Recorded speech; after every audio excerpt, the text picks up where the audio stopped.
Hey guys, today we're gonna do another little hack job on the truck.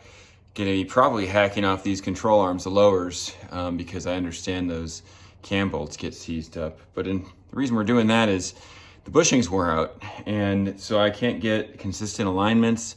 I imagine the tire wear is hurting, and I have these brand new expensive tires on there, so it's cheaper actually to replace these control arms if you're doing it yourself than to burn through tires quickly.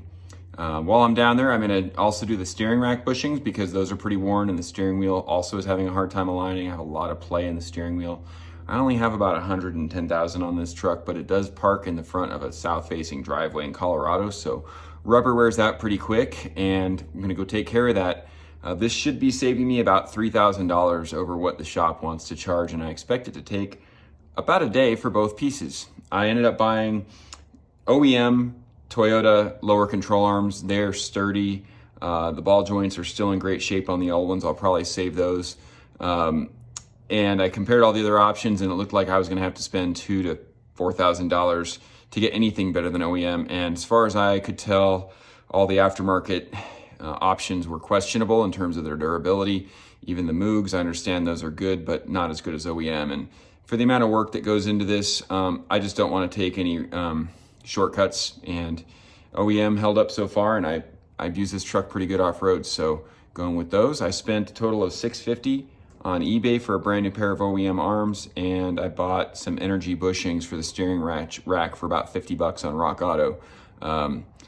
The shop that wanted to replace the steering rack, they wanted to replace the whole rack instead of the bushings, and they were going to put an aftermarket rack in there, and that alone was $1,800. So I think I'm going to be much happier with this option. Everything else in the rack is in good shape, and I'm going to try to keep this video to the point so you guys just get the tidbits that you really need.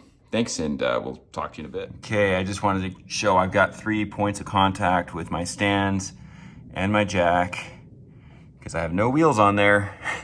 I don't want this guy falling off. I feel pretty good about 3 points of contact. I will probably only do heavy torquing from outside the truck though, just to be safe. Okay, so I'm gonna remove this nut. Pull the cotter pin first, and we'll do the same to the other side. If you're only doing the lower control arms, you probably don't need to do this. I'm pulling this nut so I can drop the tie rod from my steering rack since I'm doing the steering rack bushings, because even if I don't end up taking the rack all the way out, I want it to move freely enough for me to be able to get those, have space to get the bushings in.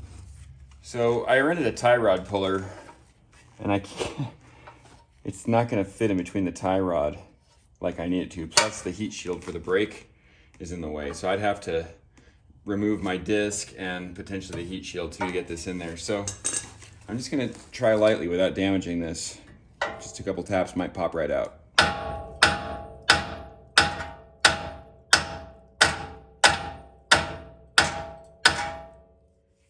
Unfortunately, that's not the case.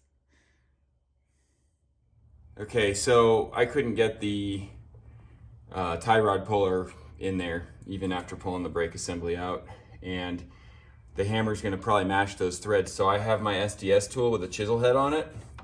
Basically, I'm just going to jackhammer that thing out.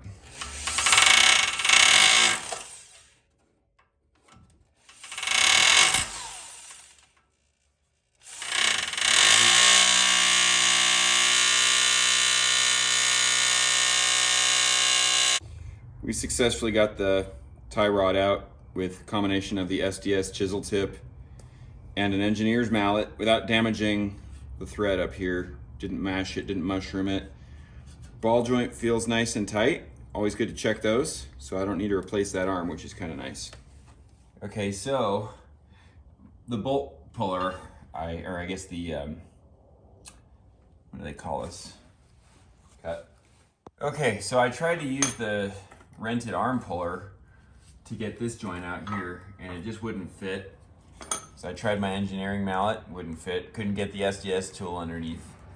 So instead I pulled these bolts. There's one in the front, one in the back. So now you can see that we're independent now.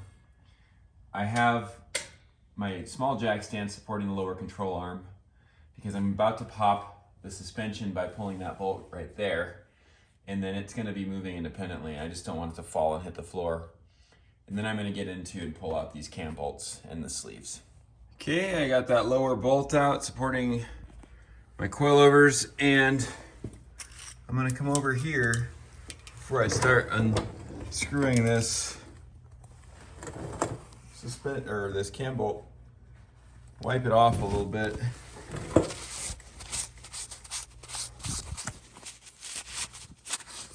Right, just enough that I can draw on it. And then I have a white, you see there's a line there? I'm gonna put that line like that so it lines up with that line. I like using a white pencil, just makes it easier. And we'll put this here where the red is, and right there where the red is. I think that was probably done by the shop. So we know where to put it back, and I'll get a full alignment when I'm done anyway. This will just get me to the shop. Okay, I got those control arms out, and to my surprise, I didn't have to cut because I already had SPC cams and sleeves in there. I thought they were factory, but I must have already paid for those during an alignment at one point. So that saved some time and money. I guess I'll return the ones I bought. So a little surprise here that I didn't expect. I have a torn boot on my lower ball joint. And if you listen carefully, hear the clunk? There it is. Those ball joints were done. So I'm replacing these because the bushings, but need a new ball joint anyway, so I'm glad getting some extra value out of that. Okay, I thought maybe I could get this arm puller on here now that this is off, and I need this piece back, but it didn't work. So we're gonna use old-fashioned strength here, and I don't care if I mash this one because I have a brand new ball joint on my new arm.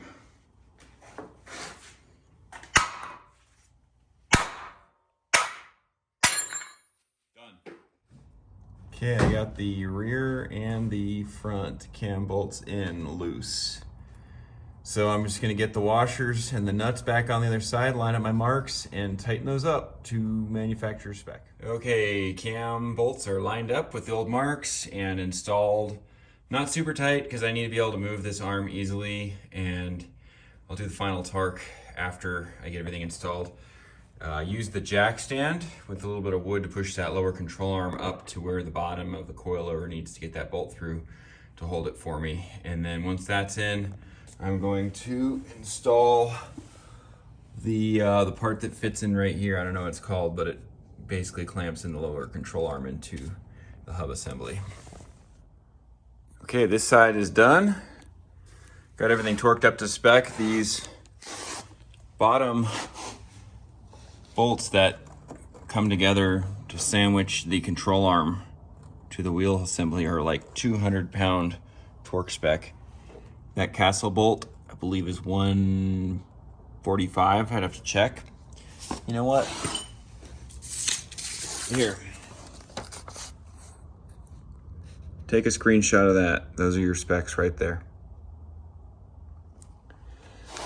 Okay, on to the other side. Well, that's the wrap, guys. I got my upper control arms on. Everything in there. But full disclaimer, those steering rack bushings were not gonna happen. So that whole rack needs to come out in order to get those bushings out. I've seen guys talk about getting them out. Maybe some guys don't have seized bushings, but mine were seized. I practically destroyed one getting it out. I got it as close to destroying it as I could without making it unusable. So I put those back together, and I'll just wait till